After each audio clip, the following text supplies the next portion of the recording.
Welcome back to Football Opinions with me, Lemmy. And yeah, as I said, I was going to be doing a couple of videos for all the top 6 clubs. And right about now, I want to talk about Manchester United. The great Manchester United, as they like to refer it to, and what I think they will be. What type of team will they be next season? What will they offer? Where will they finish?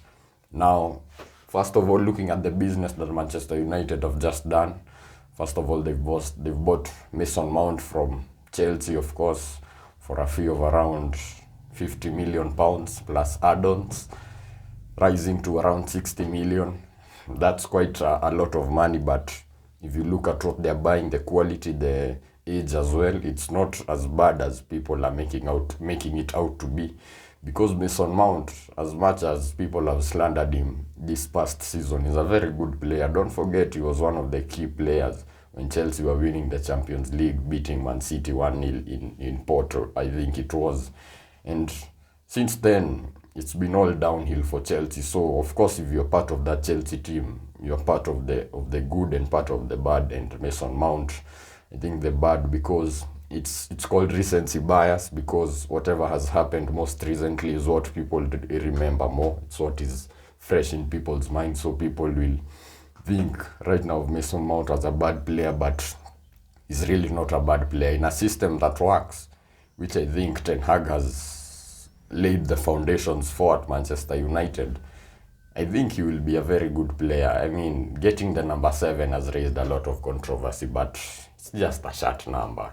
I know these are things of sentimental value to fans, and some people will take them very seriously. But other than that, Manchester United have players they still need to get rid of. They've done well by getting rid of De Gea. That was a messy situation in the end, because Manchester United offered him a contract, he signed, and then Manchester United went back on their word, and yeah, De Gea is no longer a United player anymore. Onana is the player that they want to buy, but Inter Milan are sticking to their guns. They're valuing the keeper at around 60 million euros, which I don't know converting to pounds what it is, but around 50 something million pounds. And if you look, that's a lot of money for a goalkeeper, by the way. Don't forget, because Arsenal signed Ramsdale for 32 million pounds. And that was considered a lot, but yeah, of course Onana has more pedigree than Ramsdale. But if you look at it, Alisson was signed for over 70 million pounds. So if Manchester United sign the guy and it works, no one will be looking at the price tag. So they need a ball-playing keeper. And Onana, we saw it in the final against Man City. He's one of the best keepers at doing that. He's very confident of the ball. He'll go long when he has to. He'll play short. He'll play the risky passes as well. Something that De Gea never really got to. It was never really part of his game. And his stronger part of his game was shot stopping. And by the end of his career at United, that had gotten pretty bad as well. So they just had to part ways. It's better for both parties. You have your Phil Jones. I mean, Phil Jones just left United the end of the season. So someone like that who's been in and around the team, they never play and everything.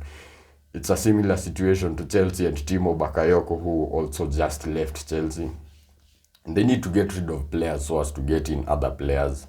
I mean, United are not in a very good position with the proposed sale of the club and everything. So it's not the most stable of environments, but in the footballing side of things, you have to make it work, because fans don't really care what you are doing in the business side of things. They just want to see their team play well and their team progress. Now, where Man United, I think they will finish, I think, 4th.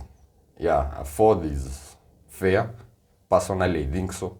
Because if you look at Newcastle, they've strengthened and they have a very good team. Don't sleep on Newcastle, because they have the money as well to kick on from here, and finishing that in the first good year of their process. I mean, that's quite an achievement. And Eddie Howe is a very good coach. I remember when he was sacked from Bournemouth and they got relegated, I was like, I understand it, but then again, who are you going to get who is better than Eddie Howe at the moment? And he's gone on to prove me right at that end.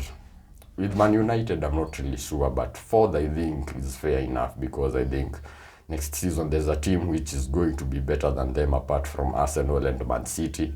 And of course, I'm using recency bias as well because Arsenal just finished second and Man City just did the treble. So if they're not the favorites, I don't know what kind of metrics are being used. So thank you for tuning in.